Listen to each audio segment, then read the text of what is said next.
And we are live. Welcome, mystery and thriller fans. I'm your on-air host, Sara DiVello, and I am so excited to welcome live from London, Ava Glass, here to give us the inside scoop on her brand new red hot book, Alias Emma. Ava, welcome to Mystery and Thriller Mavens. Tell us about this book. Well, thank you so much for having me. I'm so excited to be here. I'm just going to hold it up to you. Alias Emma is a espionage novel about a young female spy who is given her first major assignment, which is to bring in the son of a couple of Russian expat spies who've been working with MI6 and who the Russians are targeting for assassination. They live in London, and she has to, but he doesn't want to come in. He doesn't want to be saved. He's an adult now, and he's a doctor, and he doesn't want to be part of his parents' life. So she has to convince him to come with her. And then once they're attacked, he kind of decides to agree. And she has to get him across London in 12 hours in the middle of the night without being spotted on CCTV. And there are 500,000 CCTV cameras in London. So it's almost impossible. And she knows it's almost impossible, but she has no choice but to try. So it's basically a race against spies. A race against time. We've got spies getting assassinated, making it look like it's suicide. We have Emma on the case trying to save the reluctant Michael, aka Mikhail, the son of MI6's one of their most valuable assets, his mother, who was a Russian rocket scientist. We have so much to talk about, Ava. I can't wait to get into every delicious detail. But first, I just want to welcome everyone who is watching with us live today. Thanks for the love on Facebook, you guys. So we are broadcasting live to 6 different destinations. No matter where you're watching from, you're in the right place. This is the right time. And every Monday, I give you my handpicked featured authors, and you get to ask them anything. So James Patterson has anointed you as anointed Emma Makepeace as the next Bond. I mean, we got so much delicious details to dive into. So if you've been here before, you know how it works. We're going to talk about all the stuff. We're going to spill the tea, as the cool kids say. And if you have any questions or comments, get them going in the comment section, because this is your time to talk to this incredible author. Marcy, I just love the book. Marcy, welcome to the conversation. She says, hi from Hull, Massachusetts. This sounds so good. Marcy, it's so good. I love me some espionage. Chelsea, welcome to the conversation, saying hello, everyone. So good to have you here. Lynn saying hi from Philadelphia. Yay, Philly in the house. I'm a Philly girl. Welcome, Lynn. Donna says hello, and she loved Alias Emma. Donna, tell us what you loved about this book, because I know what I love, but I want to know what you love. Andrea, welcome to the conversation, saying greetings from Dallas. This book sounds amazing. Oh my gosh, Andrea, it's so good. You're going to love it. I love espionage, and if you do too, let us know.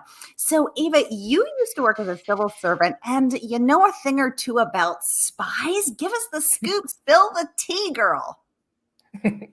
Well, I did work for several years with the British department, the government department that oversees security and counterterrorism.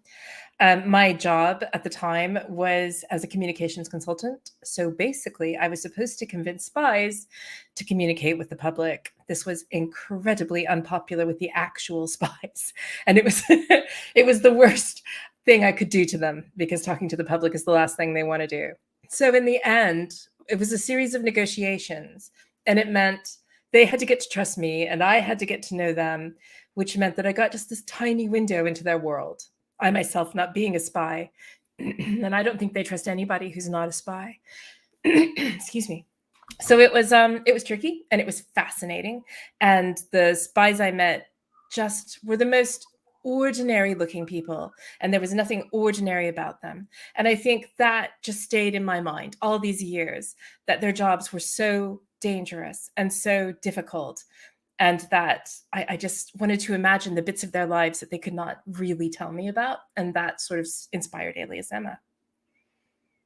Wow. I love that you said the spies that I met were some of the most ordinary looking people, because early on in the beginning of the book, Emma is meeting with her handler, and she notes in her internal monologue that he is such an ordinary looking guy. He's just wearing a nondescript suit. He's wearing nice shoes, but they're not so nice that you'd be like, ooh, the Ferragamos, the Versace, they're not even highly polished, and that he's such an ordinary looking person that if you passed him on the street and 5 minutes later someone asked you to describe him, you'd be hard pressed to remember anything about him. And that he had, when she was, being brought in as a spy, had told her that a spy's most valuable, best thing they could do is to blend. I was fascinated by that. I actually underlined that. So it's so fascinating to me that's actually something that you learned in your real life work with actual real life spies. Yes, if you think about it, it makes such good sense. Because if somebody who looked like James Bond walks into the room, everybody's going to look at him. But they need to walk into the room and not be noticed. They need to fit in wherever they are. So that is the bit. They need to be invisible when they need to be invisible. And somebody who's stunningly gorgeous in the most expensive suit, every head's going to turn. You're going to watch his every move. So that was my theory about why they looked like anybody you might pass on the street. That is fascinating to me, because I don't think I've ever met a real life spy. So I'm intrigued. Donna says she needs a sequel, Ava. So let's start there. Is there a sequel? Will Emma Makepeace be joining us again? There is a sequel. I'm very happy to tell you. It's been written. My editors have it, and we're really excited about it. So yes, book 2 is coming. It's coming this time next year. So I can't wait for everybody to read it. Yay, that's fantastic. Okay, done. Ask and you shall receive. There we go. Proof. Andrea is saying, I love espionage. Ooh, cool question. Ava, have you ever considered being a spy? Okay, I can honestly say I think I'd be a terrible spy. And I think I kind of would have until I actually met spies and saw just how good they are at deception. Because one thing that really stuck with me in those years and after those years is that nobody was who I thought they were. So the names that they gave me, the names in their email accounts were not their real names. And honestly, it took me months to figure this out. I'm so gullible. And the people I met were probably most of the time not telling me the truth about what they did. They had a job that they were assigned for their public persona, and that's the job that I would get. It was everything, nothing was real in their world. It's like trying to walk, you think you're walking on a hard floor and you're walking on water all the time. Everything is a deception. And it's not intended cruelly. It is simply to protect themselves, to protect their lives. Everything has to be, nothing can be true. Some of it is true. A little bit of it is true, but there's so much deception that you never really know what is true. It is such a world of smoke and mirrors. I don't think I could do that. For one thing, I am the world's most honest person, and I everything is on my face. I've discovered I have no ability to deceive, and I think they probably knew right away that that I wasn't material for that. They were like, next. My Yeah. husband always says I have no poker face. If I think it's coming out. And I can't imagine the pressure of being a spy, of constantly having to deceive everyone around you, of never getting to be your true self. I wonder, I mean, that must really mess with your psyche in a way that I don't know if you ever fully recover from. And also, I mean, the thing I've always wondered about spies is if you're living a life that's constantly in danger, where you may not make it to see the next day, the next week, you're only alive because you trust your handler. Your handler is trusting the person above them. It goes right up the ranks. But if anyone is compromised along that rank, it could literally be your life. I mean, how do they sleep at night? That's something I've always wondered. Or do they ever sleep? Well, indeed. I got very close to one particular person who worked there. He was my contact, if you will. If I needed something from them, I couldn't walk into their office. Nobody can. But I could call him and he would come get me and he could take me into the office. Like, it's that level of security.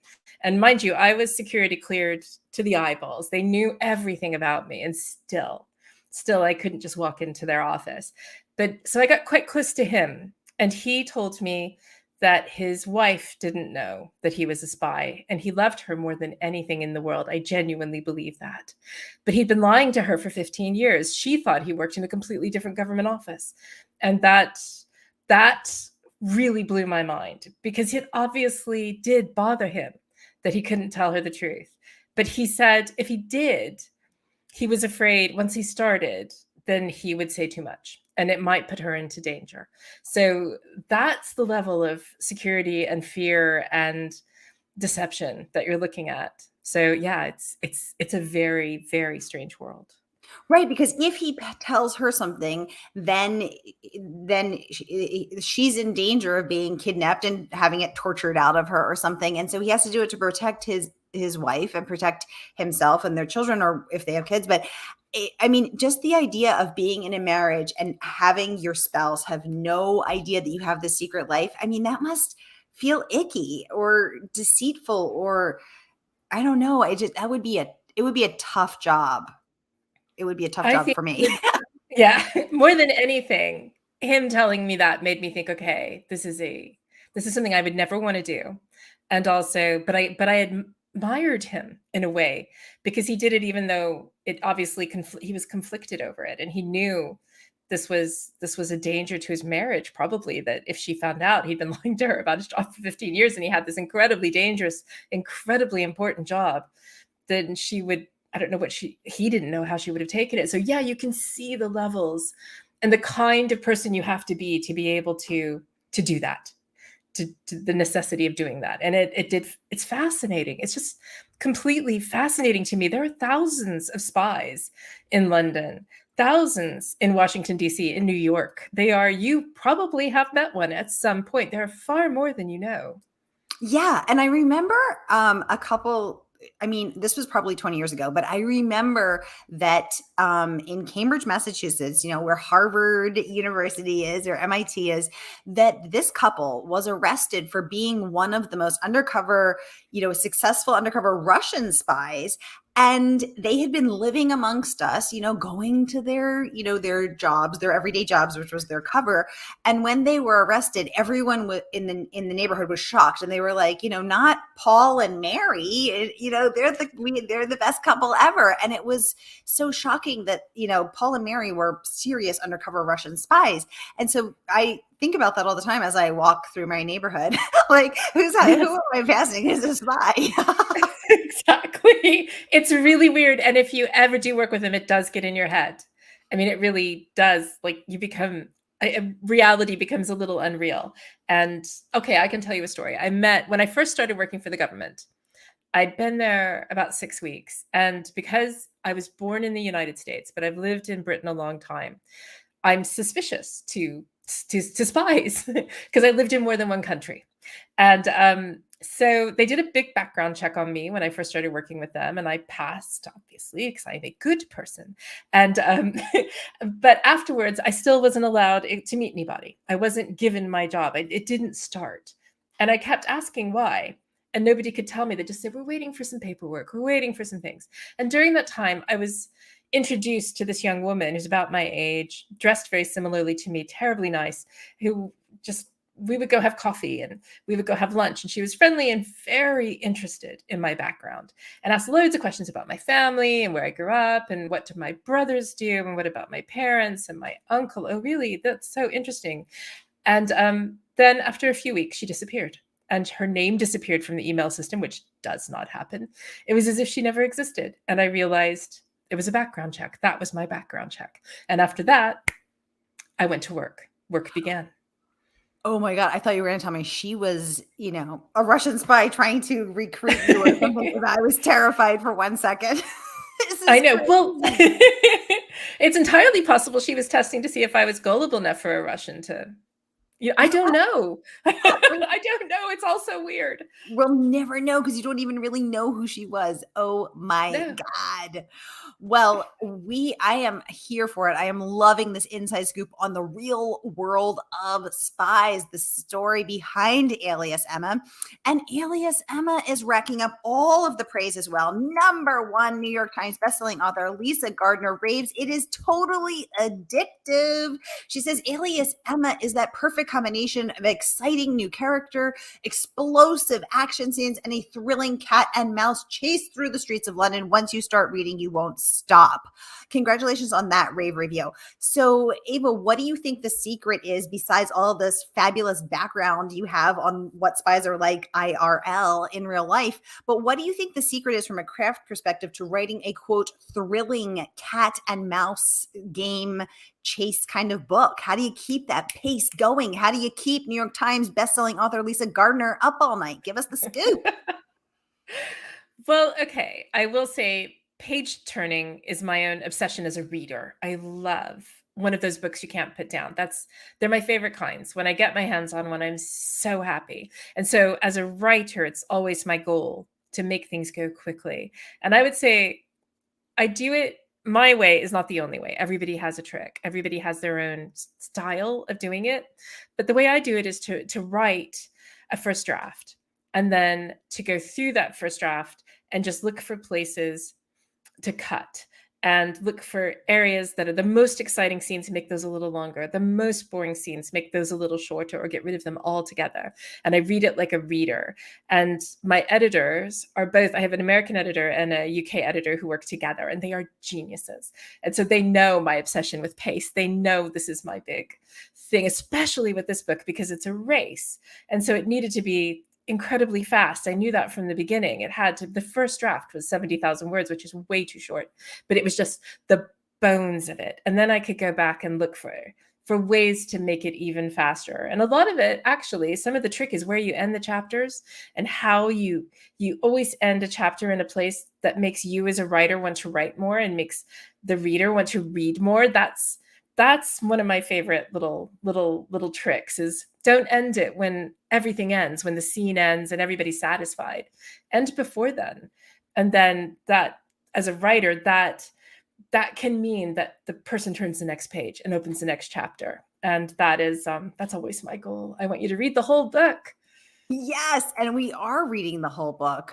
Thank you for this inside peek into your process and into, what you think makes, the secret to a page turning book. Because I think it's an interesting thing to think about. I mean, you're over there writing, and then, a year and a half, 2 years later, people are reading, and it's like, what is going to pull them into that world? Marcy's saying this is such great process advice. Totally agree. Eva, this is not your first book, but this is your first adult book. You're transitioning from YA. What have you learned along the way? Has anything served you? Has anything been shocking? Has you had to change anything? Give us the scoop on that. Well, I'd say actually the page turnery thing, in a way, that sort of started in YA, because I'll tell you what, young people do not have any patience for a slow plot. They don't have patience for a moment of too much backstory. I mean, that gets you a boring immediately. And so you find yourself like kind of trying to cut all that out. And with adult, you can get much more of that in. So I'm very happy to be able to have my backstory. There's a bit of backstory in Alias Emma, so you can just see why she became a spy and how she became a spy. But even that, my instinct is always, well, let's set that up as an interesting scene. Let's not just tell them. Let's show them how she trained. Let's show them what happened to her father and how she became obsessed with becoming a spy and that sort of thing. And so I suppose the kids, they taught me a lot about speeding things up and keeping the pace going. So I owe them a debt, I must say. Otherwise, I would say one lovely thing about writing for adults is that all the rules are gone. There's no rules. With writing for young people, there are a lot of rules, and they are there for a very good reason. And I knew them and tried to abide by them most of the time. But with adult fiction, you can go crazy. There are no rules. It's about, what do you want to do? What do you want to write? There's freedom that you don't have quite as much of in YA. So I am reveling in it. Yay. Well, a reveling Ava Glass is our favorite kind of Ava Glass. Lynn is saying she loves a book with pacing that keeps us readers moving. Exactly. Lynn, I was thinking the same thing. I was thinking, especially during the pandemic, I noticed my attention span has shrunk to the size of a gnat. Am I a young adult in an adult body? Perhaps. But my attention span has shrunk, and And I too love those fast-paced books that keep it moving. Ava, you're also earning incredible praise from greats such as Lisa Jewell, who has called this a thrilling read with a brilliantly likable protagonist. And let's take I'm going to pop this up on the screen. Nonstop, heart-pumping action and multiple twists and turns. So let's talk about that.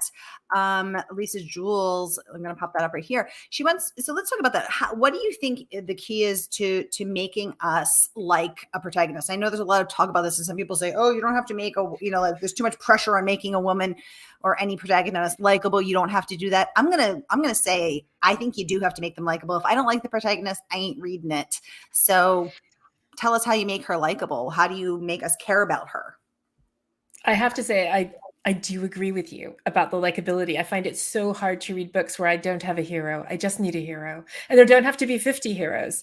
I just need one person that I want to win. I want that person to win. And then I'll keep going.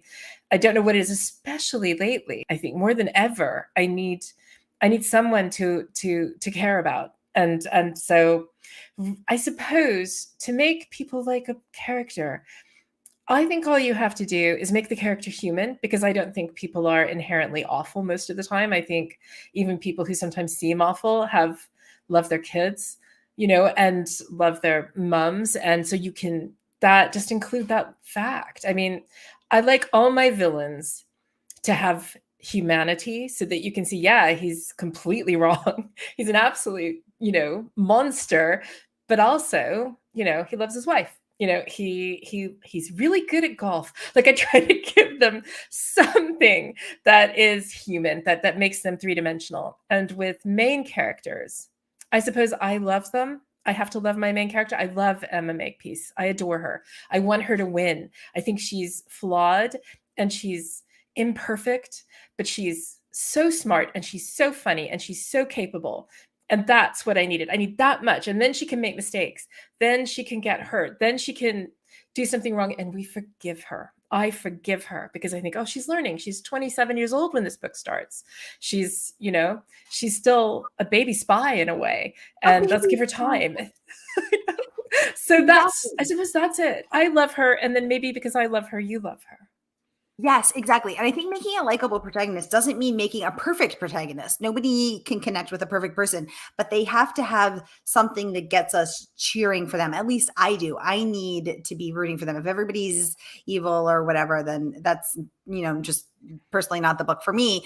And if she's flawed, that's okay, but I have to be cheering for her. I have to be like, come on, Emma, you can do it. Yes. You guys, the book is out tomorrow. This is a special pre-launch event. Ava's coming on live from London. I accidentally dropped mine. They give us a scoop on Alias Emma. I just bent down to pick it up. So here, pre-order here. I dropped the link in the comments. So grab your copy here. Support our favorite woman-owned independent bookstore, Murder by the Book. Click, click, click, order. And then you too can immerse yourself in the world of Alias Emma. Yay. So here's the links, no matter where your watch no matter where you watch from, here it is. And Donna is saying, I ship Emma and the Doctor. I'm not sure. I'm not sure if I'm understanding that comment. Donna, let me know. Maybe there was a little tiny typo in there. I know what she means. Oh, okay. Tell us. Is this spy talk? Does she mean Emma and the Doctor, not Ava and the Doctor? So Emma in the book is rescuing Michael Primilov, who is a doctor. Yes. And so, yes. And there's a frisson between them. There's a little something in the air.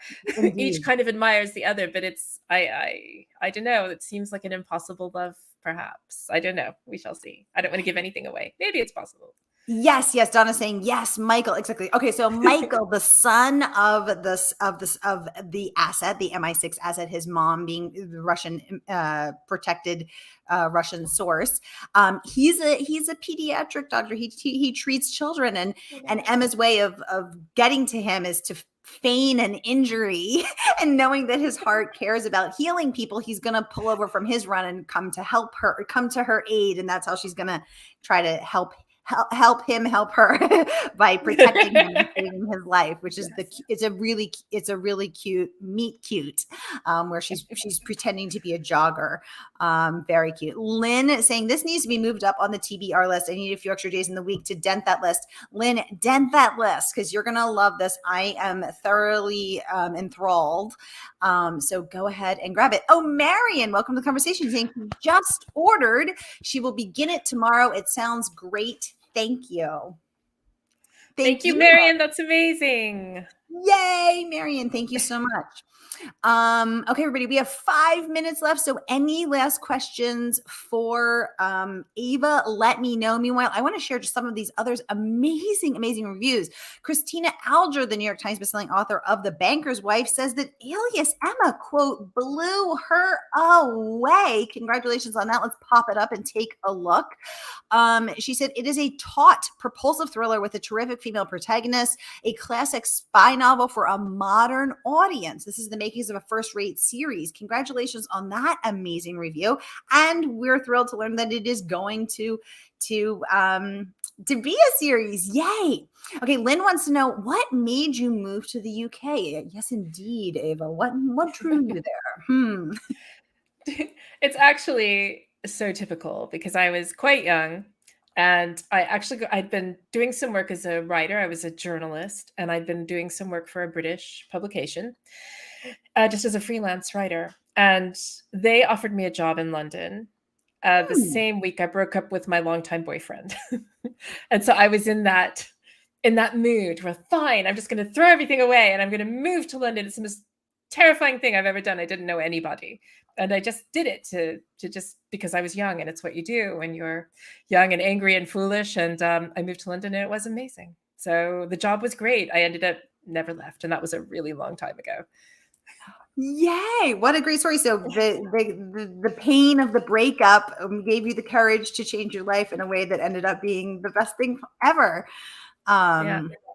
Another amazing review that I have to squeeze in here, James Patterson raving that Alias Emma is one of those wonderful thrillers that you read in a day and you know you'll remember for years. High praise there. Ava, congratulations. I will never forget the email when my editor sent me the email with that in it. It was one of the first quotes we ever got. And we'd been waiting and waiting. You never know if you're going to get any quotes. And she sent it to me and she didn't tell me who it was. It had that quote and it said best Jim. And then I read Jim. I was like, who's Jim? And then I realized, because it was in the little email above it, I lost my mind. Yeah. So what did you do? Did you scream? Did you cry? Did you go out and buy a bottle of champagne? How did you celebrate? I ran upstairs to my husband and I sent it to him, and I knew he wouldn't know either. He wouldn't see right away who it was. And I just said, Jim is James bloody Patterson. Oh my God. Your new best friend, Jim. I feel like you should get his blurb on a bracelet and send him, his half of the BFF bracelet. You and Jim can be BFFs. I love it. Tattoo. I'm going to have it tattooed. I would have it tattooed. He and Jim is not the only one. Catherine Croft raving Alias Emma is one thrill of a ride, action-packed and fast-paced. I was riding shotgun alongside Emma and I lapped up every spectacular twist and turn not to be missed. One last question about your process. Speaking of these twists and turns, are you a plotter? Are you a pantser, a plancer, a plunger? What are you? How do you do those twists and turns, Ava? I started out as a pantser, but for something like espionage, I have become a plotter. I think there are so many strands and so many turns. It's too easy to lose people. So I plotted this one out chapter by chapter, just a paragraph for each chapter, until I had an idea. I had the story. I could see the where the story would go. And before I started writing, I just needed to know how I was going to get there. And then, I changed things as I went along, but not much, because it's quite twisty and the journey has to be quite specific. It has to make sense. And so I didn't dare change it. So I'm a bit of a convert now. Now I'm a plotter. Interesting. Okay. I feel like I don't meet many converts. I get sort of one or the other. So I just want to say that this book, this book has earned starred reviews from Booklist, raving nonstop, superbly choreographed, a great thriller, gives us a superb multidimensional protagonist whom readers will want to engage, will be eager to follow anywhere.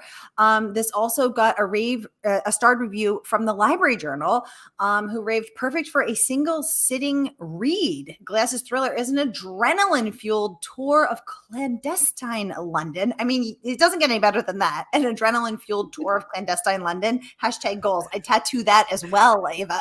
Just start putting them on your body. So many tattoos. So many tattoos, but so worth it. Yes. Marcy's saying she has to jump, but she just added this to her TBR. It sounds incredible. Marcy, I think you'll really enjoy it. I know I am. Ava, thank you so much for coming on. Again, I want to end with this one. Emma Makepeace is, I'm going to pop this up from Ava's best friend, Jim. Emma Makepeace is an heir worthy to the James Bond mantle. I mean, hashtag goals there, Ava. Congratulations on all of this amazing praise, which your book has earned. Y'all, I just want to remind you, the book is out tomorrow. So pre-order it now. Here's the description. And I'm going to post that buy link one more time. So grab it, order it. You will love it as much as I do. And Ava, thank you so much for coming on. Thank you for giving us the inside scoop on all things Emma Makepeace, your process, your practice, your craft has been, and your real life experience with spies. This has been absolutely fascinating. Thank you so much for having me. It's been an absolute joy. Yay! Y'all, Alias Emma out tomorrow in the US. Here is that link. Grab it and order it. And I will see you next Monday for hashtag Mystery Monday, because you know Mondays can be murder. Have a great day.